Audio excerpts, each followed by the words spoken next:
Mom Explorer here.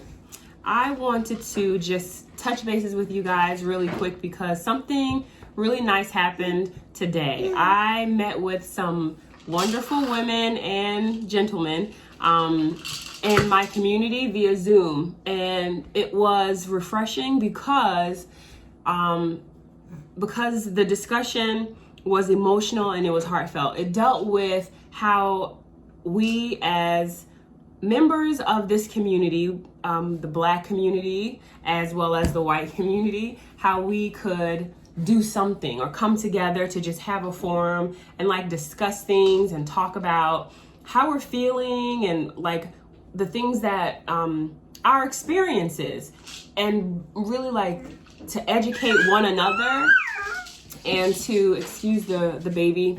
That's my nephew and he's obnoxious. I can't do anything about that.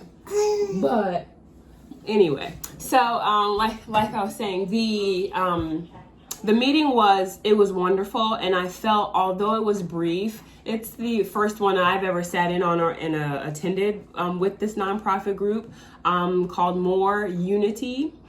Check it out on Facebook and you know, donate to the cause, comment, and like, you know, state your case. You know, the members of that group are honestly wanting to understand Black experience. They are honestly wanting to start making changes and to not just be a silent bystander, but more a refuge, more a force to stand alongside of people such as ourselves or such as me, that have to live in a place that is going through so much right now. Not right now. It's always been this way. It has never not been this way. And I think that is where the understanding needs to come in. It has never not been a time in our history as a part of the people here in this country, as Americans basically in this country. It's always been disproportionate. It's never been equal. It's never been fair. It's always been skewed and set against us. Honestly, looking at even the construction of the Constitution and of the laws that have been implemented to keep society safe, protected, and within the policies and laws in the land. It was never meant to incorporate Black people. Just was not. So to expect or to just kind of think like, oh, racism just happened because there are some people or certain particular segments in our history, that's not true. It's not. It's this way because that's the way the country was built from the ground up. It was built that way. And that's why we are still dealing with the ramifications of it.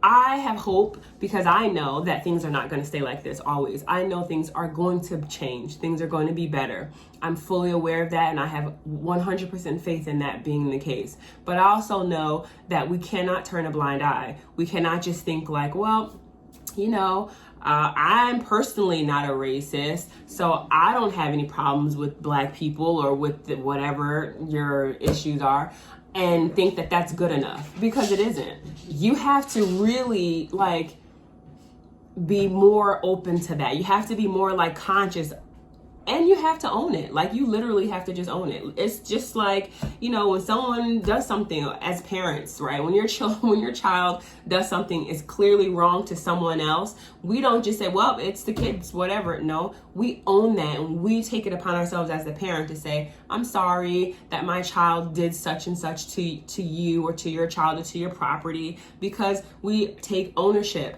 of what we created, right? It's the same concept here.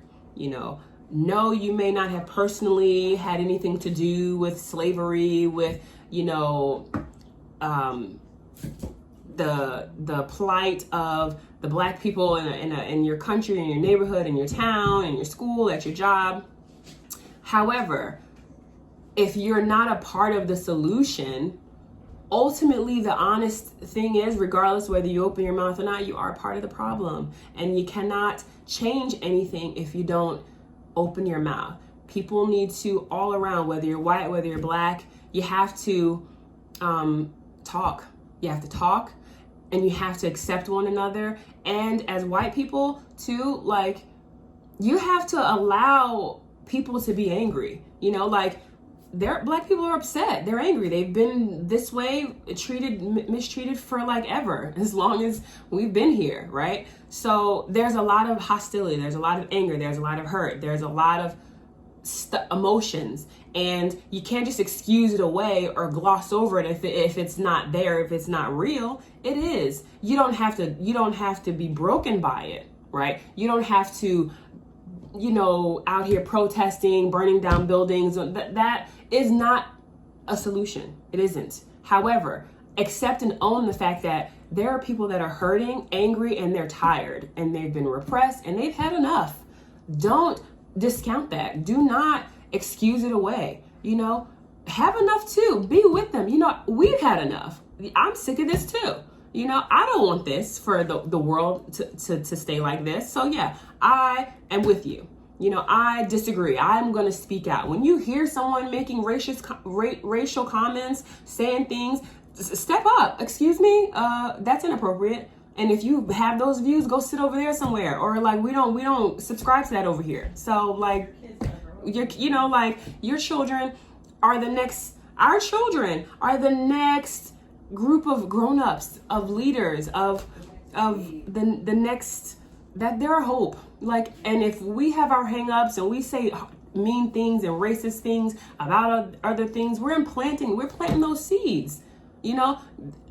Most people that I've come across, they believe in the Bible, they believe in God, they believe in Jesus Christ, right? They go to church, they even have a belief in higher powers, whatever may be the case, right?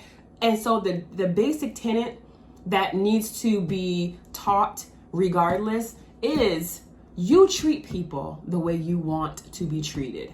Bottom line. If you want to be paid less money, then you pay somebody less money. If you want to be forced to live in, an ugly neighborhood and have underfunded or staffed schools, then that's what everyone should have, because we're treating people the way we want to be treated. And that should take precedence. It should not be you're white, I'm black, this color, that color. It should be, we are all human beings. We're people with feelings. That's all that we are, and ugly things have happened. Okay. They will continue to happen, but don't just be stagnant and sit there and just wait for someone else to fix it. Well, hopefully one day they fix it.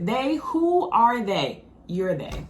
You're they, and I'm they. And anyone else who really wants to make a difference, we are they. And we have to be proactive. We have to step up. We have to own it. We have to explore the options, whatever that may be.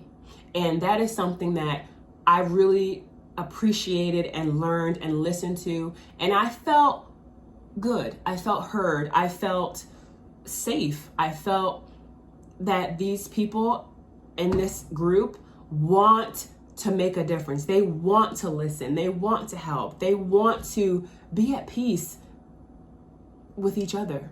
And that is awesome. And I love it. And I just want to say that thank you. Thank you, More Unity. Thank you, members of that meeting. And I do look forward to, having more meetings with you guys and listening in and talking and sharing and putting our brains together to see what we can do to help our community and kind of, pay that stuff forward. So thank you so much again for everything. This is a little heavier for me as a single mom explorer, but something that I felt I needed to get off my chest because I felt good about what just transpired in that Zoom meeting. So again, thank you so much for listening. Have a good night. Bye.